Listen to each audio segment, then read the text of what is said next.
Daily Broadside, day 639. You ever watch basketball does it obviously a lot, but I don't know if you can see it in football, but you watch sports and someone will lose a contact on the floor and they'll immediately like somehow see it and pick it up. I've been on my hands and knees trying to find a contact in my bathroom that I knew only fell within like a 3-foot circle, and it's taken me 6 minutes to find the dumb thing, and they immediately see it, pick it up, put it in their eye right there on the floor. No mirror, no washing it off, no time to do anything in it, and then go back to playing defense.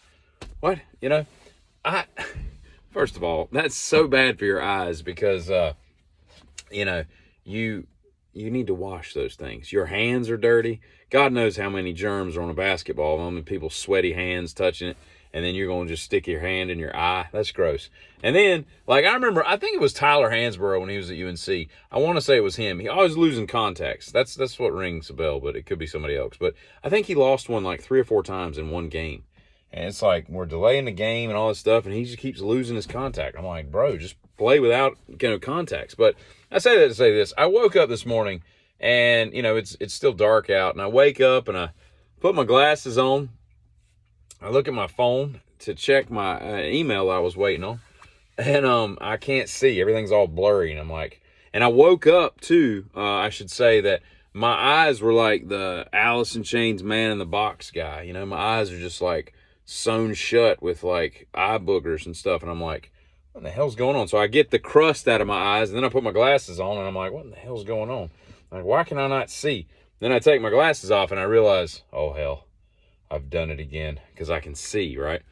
I've fallen asleep. I went to bed. I didn't fall asleep. I just went to bed with my contacts on. And anybody who knows anything about wearing contacts knows that is wearing your contacts to sleep and waking up and forgetting that you've not taken them out the night before is right next to being banished to hell and burning in eternal damnation. There's just not much moving. That's a bad thing. Moving, going to hell if there's a hell, and sleeping with your contacts on and waking up with like plaster and cement in your eyes. It's just horrible because you can't get them out. Try as you may, they're just like glued to your eyeballs and everything's dry and all. That's hence the glasses for the day.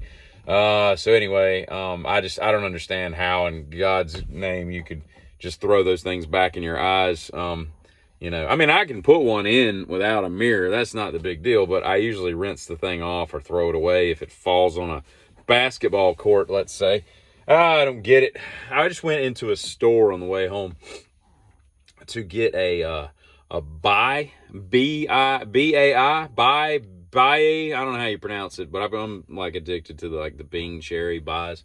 It's like this antioxidant water stuff. It's very good though. But anyway, I go in there, and on the door leading to this convenience store out in the middle of the country, and it says no shirt, no service. And I'm like, duly noted. So I walk in, I get my drink. It's just me and the girl. I walk up to the counter and I put my drink down, and she's just got like no expression, no hello, no nothing, no smile, nothing. And I'm like, well, she's either an unhappy person or having a bad day.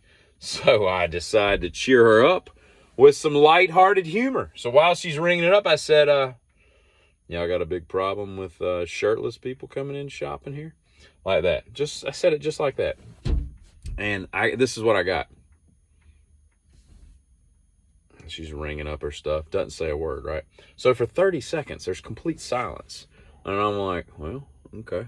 And and so finally, she says, when the weather gets hot, like it is, and the grill's running, people come in without a shirt.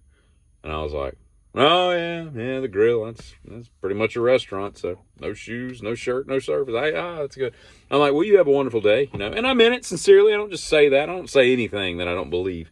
And so I was like, you have a great one, and nothing. She didn't say nothing. And I'm like, I get back out to my vehicle, and I'm sitting there, and I'm like, I don't understand. Like, yeah, maybe she's having a bad day, but you would think that I don't even know if that's a service industry. What is a clerk in a store? Anyway, she's, motoring along with the public all day long.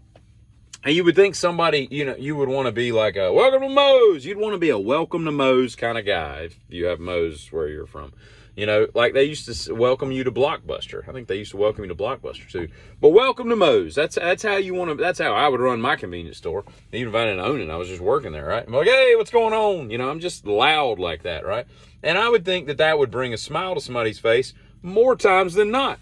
So you would think if she's having a bad day, that a customer, you know, even if the quote unquote humor falls on deaf ears, you know, it would just kind of, you know, bring it up a notch, and, you know, everything's not that bad, you know.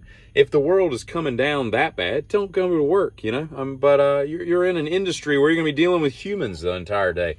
So I don't know what was up with her, but it's just weird. I just try to be, you know, make lightheartedness with people just because I realize that I'm trying to live in a society with other people and be civilized. And I find that, you know, humor, even as stupid as it may be, is usually a good, you know, way to get that going, you know. But not with her. But still, who the hell goes into a convenience store without a shirt on? I could see you doing that like the beach, you know. Like, you know, there's certain places at the beach you can go into a store without a shirt. But, you know, most places, you know, if we're trying to run a civilization, most places don't, I don't think your nipples need to be involved, you know. And there's nothing wrong. I mean, the exposition, is that what exposing means? The exposition of your nipples does not negate the civility of the world that we're trying to create in America. However, I think we have a social contract and we all agree that nobody wants to see your nipples in most stores. Nobody goes into a TJ Maxx with their nipples just blaring out. Hey, what's going on? Y'all got any blouses? You know, nobody does that, right? Nobody goes into a convenience store, you know, and gets a 6-pack of Coke and a Twix bar with their nipples. You know, just, hey, what's going on? Where's the Twix aisle? Right over here? Over here? Okay, you know, and nipples point the way, you know, like one of those little water rods, you know, just leading you to the the Twix aisle. But, you know, I don't get that. I mean, the beach is really the only exception, and there's very few things at the beach where you would be shirtless. But who are these idiots going into a store like that? I don't get that. But you ever notice that, like, I grew up with all kinds of people in my school with inhalers, right? Now, obviously, we have vaping inhalers. I'm not talking about that. I'm talking about asthma. Does nobody have asthma anymore? I can't tell you the last time I saw somebody with an inhaler where they're just, you know, doing that kind of crap every, you know, hour or whatever. Nobody seems to have those anymore. So what have we done different to get rid of asthma? Or is there or we just, you don't need it anymore because people take like pills? I don't know what's going on there, but I literally can't tell you the last time I saw an asthma inhaler. So anyway, keep your shirt on. And have a great day, I suppose.